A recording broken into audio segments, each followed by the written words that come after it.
Hello everyone, welcome back my YouTube channel. आज हम पढ़ने जा रहे हैं ब्लड एंड सर्कुलेटरी सिस्टम, रक्त एवं परिसंचरण तंत्र। रक्त एवं परिसंचरण तंत्र हम पढ़ने जा रहे हैं। इससे पहले हम डाइजेस्टिव सिस्टम और रेस्पिरेटरी सिस्टम पढ़ चुके हैं। ये जो है अपन 10th क्लास के लिए पढ़ रहे हैं। हालांकि जो अपने टॉपिक्स हैं ये 12th में भी है, बट थोड़ा सा क्या है कि वहाँ पे लेवल थोड़ा सा अप हो जाता है, बट जो बेसिकली चीज़ें उसमें भी ये अपने आपके इन्वॉल्व होगी। उसका हम अलग से भी करेंगे और 12th वाले बच्चे भी अगर चाहे तो इसको देख सकते हैं, पढ़ सकते हैं।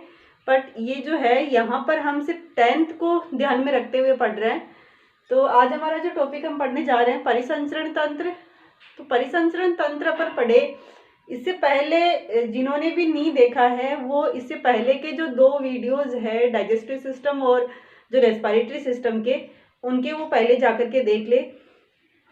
परिसंचरण तंत्र अपन पढ़ते हैं तो अपन ने देखा था कि डाइजेस्टिव सिस्टम में हमने क्या पढ़ा था कि फूड जो है उसका डाइजेशन होता है और डाइजेस्ट जो फूड है वो अवशोषित कर लिया जाता है। अवशोषित होने के बाद में वो सेल्स तक पहुंचता है जहां पर उसका ऑक्सीकरण होता है और उससे एनर्जी प्रोडक्शन होता है। बट यहाँ देखने वाली बात यह है कि जो फूड है वो डाइजेस्ट होने के बाद में, अवशोषित होने के बाद में उसे कहाँ जाना है? सेल्स तक जाना है। तो अवशोषित होने और सेल्स तक पहुंचने के मध्य का जो गैप है उसको कंप्लीट करना है, यानी वहां तक उसको ले जाएगा कौन? सेल्स तक पहुंचाएगा कौन? इसके अलावा यदि वो सेल्स तक पहुंच जाएगा तो उसके बाद में उसका जो ऑक्सीकरण है वो किसके द्वारा होगा? O2 की वजह से। तो O2 किससे मिलेगी? तो डाइजेशन के लिए हमने डाइजेस्टिव सिस्टम पढ़ा जिससे कि डाइजेशन हुआ, हमें पचित तत्व जो पोषक तत्व वो मिले। फिर हमने रेस्पिरेटरी सिस्टम में पढ़ा जिसमें हमने जाना कि O2 कैसे हमारे शरीर के अंदर जाती है और वही O2 क्या करेगी? उस जो डाइजेस्टिव जो फूड था उसका ऑक्सीकरण करेगी और एनर्जी का प्रोडक्शन करेगी। बट दोनों ही चीजें, चाहे डाइजेस्ट फूड हो या O2 हो, उनको प्रत्येक सेल्स तक, शरीर के प्रत्येक भाग तक जो पहुंचाने का जो कार्य है वो कार्य किया जाता है ब्लड के द्वारा।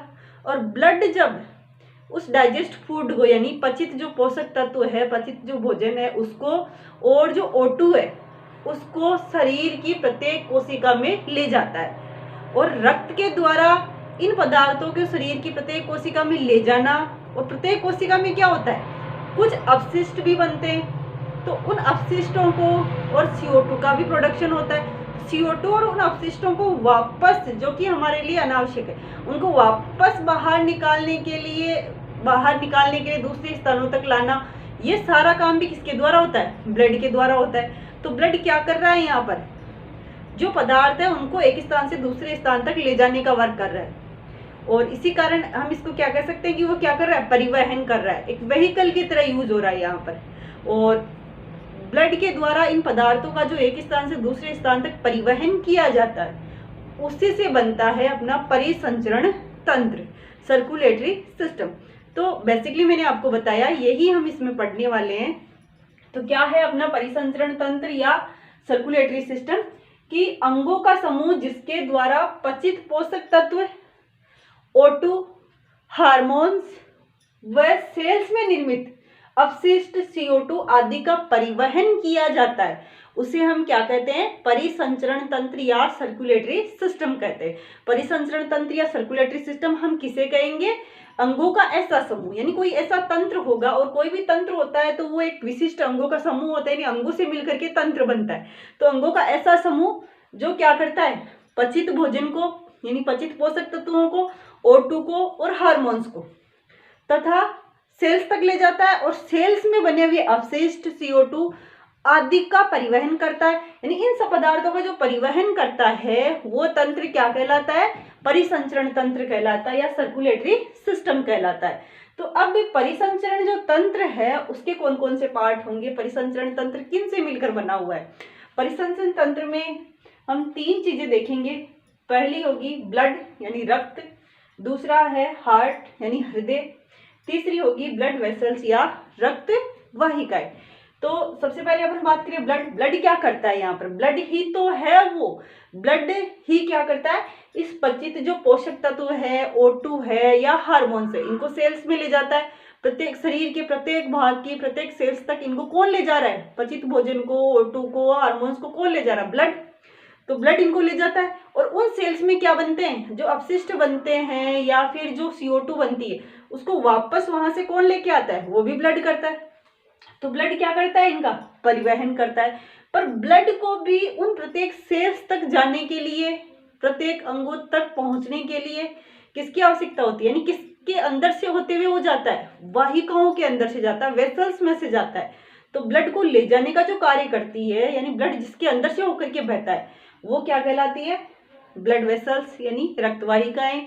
अब बात आती है कि जैसे भाई ब्लड है तो वो यानी छोटी छोटी नलिकाओं में, वाहिकाओं से होकर के बहता है, अपने साथ इन पदार्थों का परिवहन करता है और शरीर के प्रत्येक भाग में जाता है। बट अपन देखते हैं कि जो ब्लड है कभी उसे ऊपर नीचे दाएं बाएं हर सेल्स में, हर ऑर्गन में जाना होता है। तो वहाँ प्रत्येक कोशिका तक पहुंचने के लिए उसका जो प्रेशर है वो मेंटेन रहे, यानी एक निश्चित दाब से वो वहां तक पहुंच जाए, हर सेल में वो पहुंच जाए। इसके लिए जो हार्ट है वो क्या करता है, उसको पंप करता है, यानी जिससे कि क्या करता है, ब्लड पर प्रेशर लगता है और ब्लड जो है प्रत्येक सेल में पहुंच जाता है। तो यहाँ पर हम इन तीनों चीजों को पढ़ने वाले हैं। सबसे पहले अपन पढ़ेंगे ब्लड। ब्लड, हार्ट और ब्लड वेसल्स मिलके क्या बनाते हैं, सर्कुलेटरी सिस्टम बनाते हैं, यानी परिसंचरण तंत्र बनाते हैं। और परिसंचरण तंत्र को अपन बेसिकली कैसे समझ सकते हैं कि ये जो है पदार्थों के परिवहन का कार्य करता है, ट्रांसपोर्ट का कार्य करता है। सबसे पहले हम बात कर रहे हैं यहाँ पर ब्लड की, यानी रक्त की। रक्त क्या है, तो रक्त एक टिश्यू है, एक उत्तक है और किस प्रकार का, एक लिक्विड कनेक्टिव टिश्यू है। यानी रक्त क्या है, रक्त एक तरल संयोजी उत्तक है। रक्त क्या है, एक तरल संयोजी उत्तक है। इसके बाद में बात करें कि रक्त करता क्या है, तो रक्त ट्रांसपोर्ट का कार्य करता है, यानी रक्त क्या करता है, परिवहन का कार्य करता है। रक्त, अब अपन बात करें कि जो ब्लड है वो ब्लड कैसा होता है, एसिडिक होता है या बेसिक, इनकी क्षारीय होता है या अम्लीय होता है। तो इसके लिए अपन देखते हैं उसकी पीएच। तो रक्त की जो पीएच होती है वो कितनी होती है, 7.4 होती है। रक्त की जो पीएच है वो कितनी है, 7.4। 7.4 होने का मतलब क्या है, वो लाइटली जो है बेसिक, यानी कि हल्का क्षारीय होता है। रक्त कैसा होता है, हल्का क्षारीय तरल होता है, संयोजी उत्तक होता है, जो क्या करता है, पदार्थों के ट्रांसपोर्ट का यानी कि परिवहन का कार्य करता है। अब ब्लड का जो निर्माण है, फॉर्मेशन है, वो कहाँ पर होता है, तो रक्त का जो निर्माण होता है वो होता है रेड बोन मैरो में, यानी लाल अस्थि मज्जा में क्या होता है, रक्त का निर्माण होता है। बट किसमें, एडल्ट में। जो वयस्क होते हैं, वयस्कों में जो ब्लड का निर्माण होता है वो कहाँ होता है, रेड बोन मैरो में, यानी लाल अस्थि मज्जा में होता है। लेकिन जो न्यूबॉर्न होते हैं या जो एम्ब्रियोनिक स्टेज में होते हैं, यानी कि नवजात या जो भ्रूणीय अवस्था में होते हैं, उनमें जो ब्लड का निर्माण है वो होता है प्लीहा यानी स्प्लीन या लीवर में। प्लीहा या लीवर में किसमें होता है, नवजातों में या भ्रूणावस्था में जब वो रहते हैं तब ब्लड का निर्माण होता है। लेकिन जब एडल्ट हो जाता है जीव, तो एडल्ट अवस्था में वो किसमें होता है, रेड बोन मैरो में ब्लड का निर्माण होता है। उसके बाद में बात करें कि एक जो स्वस्थ व्यक्ति होता है, तो स्वस्थ व्यक्ति में जो कुल लगभग जो ब्लड की मात्रा होती है, यानी लगभग जो ब्लड है वो कितना होता है, 5 लीटर होता है। एक स्वस्थ व्यक्ति में लगभग 5 लीटर तक रक्त पाया जाता है। अब जो रक्त है या ब्लड है वो भी कई संरचनाओं से मिलकर बना होता है।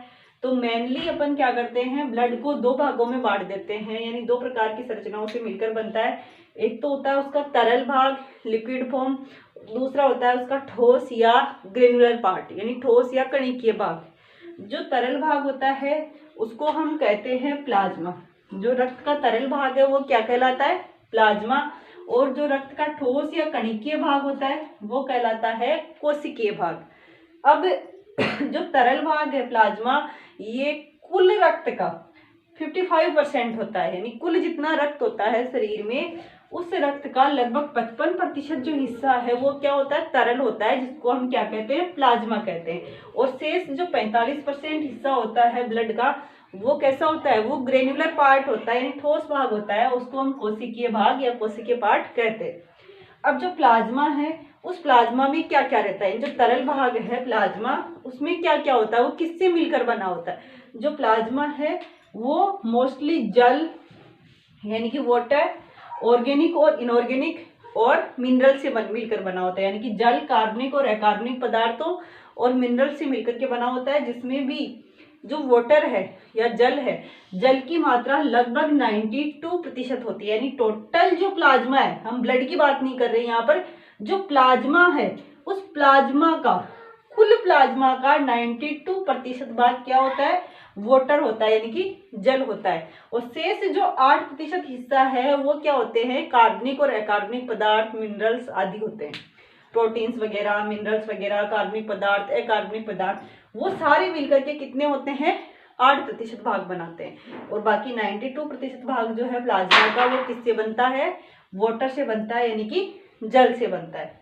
तो ये तो था प्लाज्मा की, प्लाज्मा में क्या क्या होता है। उसके बाद में जो प्लाज्मा है वो क्या वर्क करता है, कार्य क्या है प्लाज्मा का। तो सबसे पहला कि ये तरल भाग है ब्लड का, तो ये क्या करता है, परिवहन में, ट्रांसपोर्ट में हेल्प यही करता है। तरल है तो परिवहन का कार्य किसके द्वारा होगा, प्लाज्मा के द्वारा होगा। इसके अलावा थक्का बनाने में ये हेल्प करता है। थक्का बनाने में हेल्प कैसे करता है, थक्का बनाने में ये हेल्प क्यों करता है, क्योंकि अपन कहते हैं कि जो थक्का है वो किसके द्वारा बनता है, प्लेटलेट्स के द्वारा बनता है, यानी कि बिंबाणु के द्वारा थक्का बनता है। बट बिंबाणु थक्का बनाने में हेल्प भी करता है। थक्का बनाने के लिए जो आवश्यक प्रोटीन है, वो आवश्यक प्रोटीन किसमें होती है, प्लाज्मा में होती है। तो इस तरह से थक्का बनाने में भी इसका रोल है। साथ ही साथ प्लाज्मा में इम्यूनोग्लोबुलिन प्रोटीन पाई जाती है। एक तो थक्का बनाने वाली प्रोटीन होगी, साथ ही साथ इसमें क्या होती है, इम्यूनोग्लोबुलिन प्रोटीन पाई जाती है। और इम्यूनोग्लोबुलिन प्रोटीन क्या करती है, शरीर की जो प्रतिरक्षा है यानी इम्यूनिटी है, उसको बनाने में हेल्प करती है। तो ये था अपना प्लाज्मा। प्लाज्मा के बाद में शेष जो ब्लड का भाग है 45%, जिसको अपन ग्रेनुलर पार्ट कहते हैं, वो वाला जो पार्ट है उसमें पाई जाती है कोशिकाएं। और वो कोशिकाएं 3 प्रकार की होती है, इन कार्पल्स भी कह सकते हैं इनको। ये 3 प्रकार की होती है, आरबीसी यानी रेड ब्लड सेल, लाल रक्त कणिकाएं या लाल रक्त कोशिकाएं, डब्ल्यूबीसी व्हाइट ब्लड सेल, और प्लेटलेट्स या जिनको हम बिंबाणु कहते हैं। तो ये 3 प्रकार की सेल्स इसमें पाई जाती है। पहली जो है वो है आरबीसी यानी रेड ब्लड सेल्स, या इसको अपन दूसरे नाम से जानते हैं इरिथ्रोसाइट। क्या कहते हैं हम आरबीसी को, इरिथ्रोसाइट्स कहते हैं।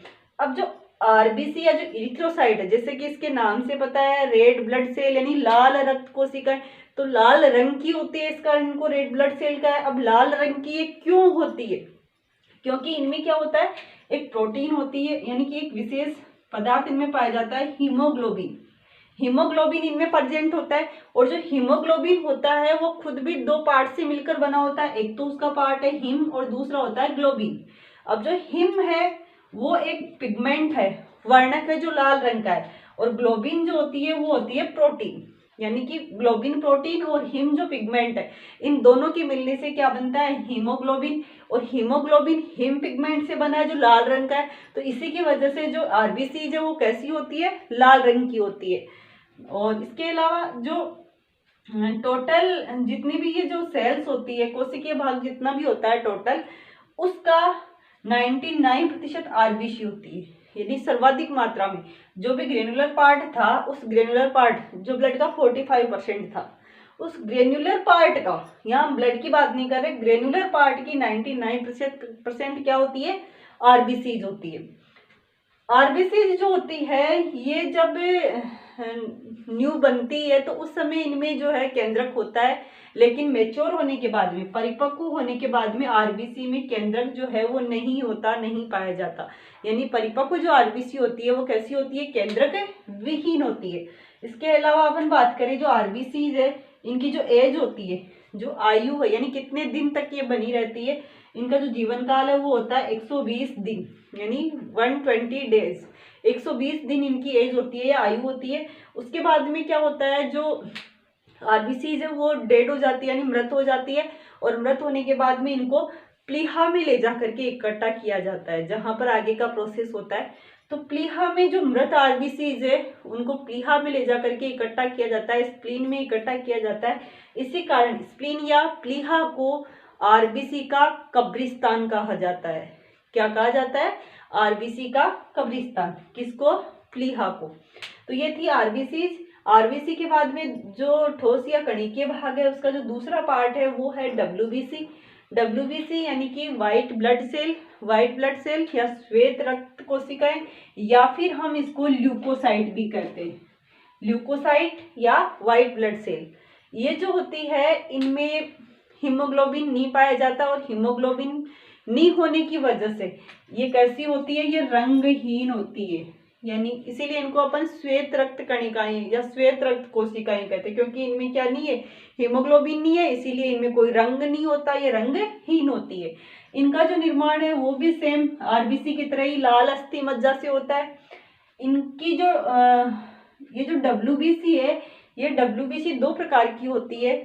एक तो होता है ग्रेनुलोसाइट और दूसरे प्रकार की होती है एग्रेनुलोसाइट, यानी जिनमें कणिकाएं उपस्थित होती है वो ग्रेनुलोसाइट, और जिनमें कणिकाएं नहीं पाई जाती वो एग्रेनुलोसाइट। तो डब्ल्यूबीसी कितने प्रकार की होती है, स्वयं दो प्रकार की होगी, ग्रेनुलोसाइट और एग्रेनुलोसाइट। जो ग्रेनुलोसाइट आरबीसीज होती है उनको यदि हम किसी अभिरंजक के द्वारा अभिरंजित करते हैं तो उस अभिरंजित करने के आधार पर ये तीन प्रकार की हो जाती है, एसिडोफिलस, बेसोफिलस और न्यूट्रोफिलस। यानी कि नाम से पता चल रहा है, यदि किसी एसिडिक अभिरंजक के द्वारा यानी अम्लीय अभिरंजक के द्वारा जो अभिरंजित होने वाली डब्ल्यूबीसी है उनको कहते हैं एसिडोफिलस, और किसी क्षारीय अभिरंजक के द्वारा यदि कोई डब्ल्यूबीसी अभिरंजित होती है तो वो कहलाती है बेसोफिलस, और जो डब्ल्यूबीसी क्षारीय और अम्लीय दोनों से अभिरंजित होती है उनको कहते हैं न्यूट्रोफिलस। यानी कि जो ग्रेनुलोसाइट डब्ल्यूबीसी है वो कितने प्रकार की होती है, तीन प्रकार की, एसिडोफिलस, बेसोफिलस और न्यूट्रोफिलस। एसिडोफिलस को इयोसिनोफिलस भी कहते हैं। इयोसिनोफिलस क्यों कहते हैं, क्योंकि ये इयोसिन से अभिरंजित होती है। इयोसिन क्या, एक डाई है, एक अभिरंजक है जो अभिरंजित करने के काम में आता है, तो ये इयोसिन से भी अभिरंजित होती है, और इयोसिन भी एक एसिडिक प्रवृत्ति का है, यानी कि अम्लीय होता है, इस कारण इसको एसिडोफिलस या इयोसिनोफिलस भी कहते हैं। अब ये तीन प्रकार की, इसके अलावा जो एग्रेनुलोसाइट है, एग्रेनुलोसाइट जो होती है वो दो प्रकार की होती है, मोनोसाइट और लिम्फोसाइट। एग्रेनुलोसाइट जो डब्ल्यूबीसी है वो कितने टाइप की होगी, दो प्रकार की होगी, कौन कौन सी, मोनोसाइट और लिम्फोसाइट। जो लिम्फोसाइट जो होगी, लिम्फोसाइट फिर से तीन प्रकार की होगी, बी लिम्फोसाइट, टी लिम्फोसाइट और एनके सेल्स। एनके सेल्स मतलब नेचुरल किलर सेल, तीन प्रकार की होगी, बी लिम्फोसाइट, टी लिम्फोसाइट और एनके सेल्स। अब इनके वर्क की अपन बात करें कि ये सारी जो डब्ल्यूबीसीज है ये वर्क क्या करती है। हाँ, इससे पहले एक चीज कि जितनी भी ये डब्ल्यूबीसीज की सेल्स होती है, ओनली डब्ल्यूबीसी, उनमें जो न्यूट्रोफिल है वो सर्वाधिक मात्रा में होती है, यानी कि डब्ल्यूबीसीज में न्यूट्रोफिल सबसे ज्यादा संख्या में पाई जाती है। और वर्क की बात करें अपन की इसका कार्य क्या होता है, यानी क्या वर्क करती है ये, तो जो एसिडोफिलस और बेसोफिलस जो डब्ल्यूबीसी है, एसिडोफिलस और बेसोफिलस क्या करती है, संक्रमण और एलर्जी में से बचाने में अपनी हेल्प करती है, यानी संक्रमण और एलर्जी के लिए इनका वर्क होता है, उससे बचाने में हेल्प करती है। साथ ही साथ जो न्यूट्रोफिलस और मोनोसाइट है, मोनोसाइट और न्यूट्रोफिलस क्या करती है, ये बाहर से अपने शरीर में एंटर होने वाले किसी भी हार्मफुल पदार्थ को का भक्षण करती है, उसको नष्ट कर देती है, तो ये क्या कहलाती है, इसी कारण इनको भक्षक कोशिकाएं भी कहते हैं।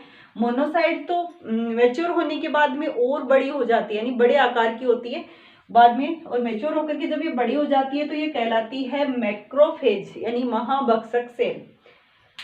यहाँ पर जो है न्यूट्रोफिलस और जो मोनोसाइट है ये बाहर से जाने वाले हार्मफुल का भक्षण करती है, इसी कारण इनको एक दूसरे नाम, इनको मैक्रोपुलिस, मोनोसाइट को क्या कहते हैं, मैक्रोपुलिस, और जो न्यूट्रोफिल है उनको कहा जाता है माइक्रोपुलिस के नाम से भी जाना जाता है। लिम्फोसाइट जो होती है, लिम्फोसाइट क्या करती है, इनका वर्क होता है प्रतिरक्षा का निर्माण करना, यानी शरीर की जो इम्यून सिस्टम है उसको ये डेवलप करती है, उसका विकास करती है, निर्माण करती है। तो ये थे डब्ल्यूबीसी। उसके बाद में है थर्ड अपना प्लेटलेट्स या बिंबाणु, इनको थ्रोम्बोसाइट भी कहते हैं। जो प्लेटलेट्स या बिंबाणु होते हैं उनको हम क्या कहते हैं, थ्रोम्बोसाइट भी कहते हैं। इनकी बात करें तो ये लगभग जो है इनकी जो संख्या है लगभग 3 लाख प्रति घन mm होती है। इनकी जो संख्या होती है ना रक्त में वो होती है 3 लाख प्रति घन मिलीलीटर पाई जाती है। इसके अलावा इनकी जो एज है यानी कि कितने समय तक जीवित रहती है, इनकी एज होती है 10 दिन, यानी 10 डेज तक ये जीवित रहती है। इनका जो वर्क है वो होता है ये थक्का बनाने में हेल्प करती है। हमने बात की थी कि जो प्लाज्मा है उसमें जो प्रोटीन पाई जाती है वो थक्का बनाती है, पर थक्का बनाने में हेल्प यहाँ पर कौन कर रहा है, प्लेटलेट्स या बिम्बाणु। इसके अलावा इनमें केंद्रक नहीं पाया जाता तो ये केंद्रक विहीन होती है, यानी जो थ्रोम्बोसाइट या प्लेटलेट्स है वो केंद्रक विहीन होती है। अब अपन देखें कि यहाँ पर एज की हमने बात की तो ये 10 दिन होती है, आरबीसी थी 120 दिन थी, तो हमने फिर डब्ल्यूबीसी की बात क्यों नहीं की एज की या दिनों की। तो जो डब्ल्यूबीसी है उनमें ये अलग अलग प्रकार की जो सेल्स होती है इनका जो जीवन काल है वो भी अलग अलग होता है, इसी कारण हम यहाँ इनका कोई पर्टिकुलर जो है एज नहीं बता रहे। तो ये हुआ ब्लड का कि रक्त में कौन कौन से भाग होते हैं और किनसे मिलकर के बनाया। अपन ने देखा ब्लड में 2 पार्ट होते हैं, तरल भाग प्लाज्मा, ठोस भाग जो है वो कोशिकीय भाग।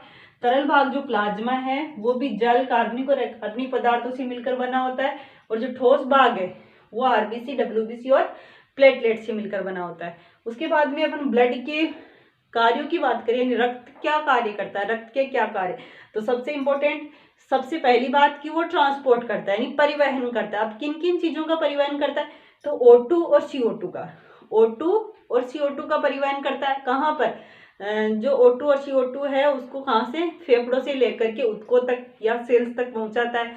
O2 को कहाँ से लेगा, फेफड़ों से लिया, उसके बाद में उनको कहाँ पहुंचाएगा, सेल्स या फिर ऊतकों तक पहुंचाएगा, और सेल्स में बनी हुई जो CO2 होगी उसको वहां से ला करके कहाँ तक, वापस फेफड़ों तक पहुंचाता है। तो O2 और CO2 का जो है ऊतकों और वातावरण के मध्य, या फिर हम कहें ऊतकों जो लंग्स है उनके मध्य क्या करता है, ये विनिमय करता है, ट्रांसपोर्ट करता है।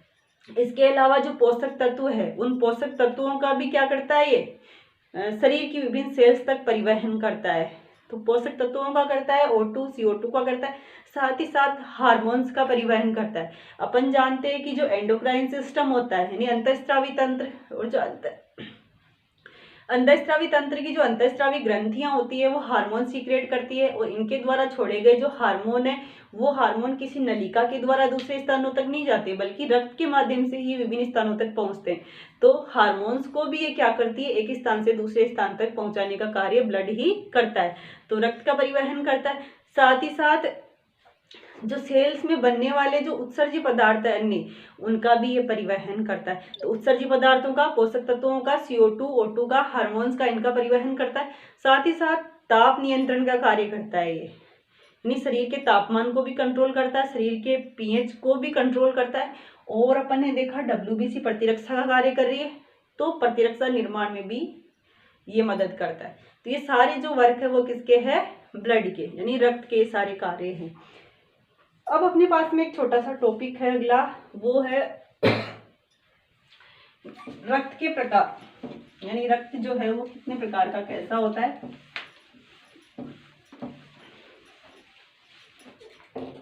रक्त के प्रकार,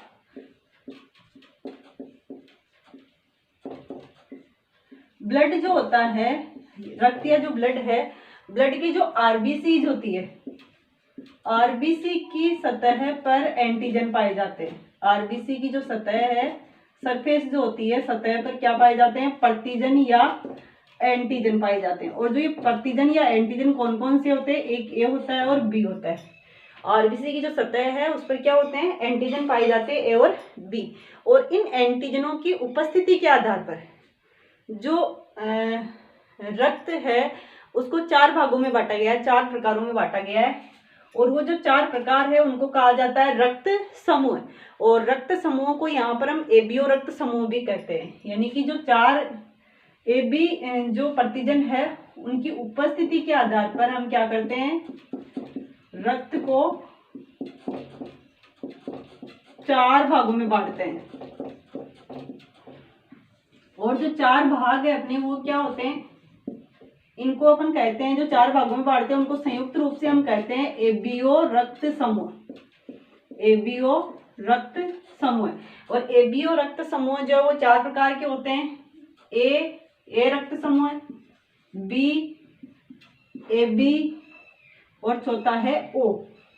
अब जो ए रक्त समूह होता है इसमें क्या होता है, आरबीसी पर, ए वाले की जो आरबीसी होती है, इसकी आरबीसी पर क्या होता है, ए प्रतिजन होता है, ए एंटीजन उपस्थित होता है।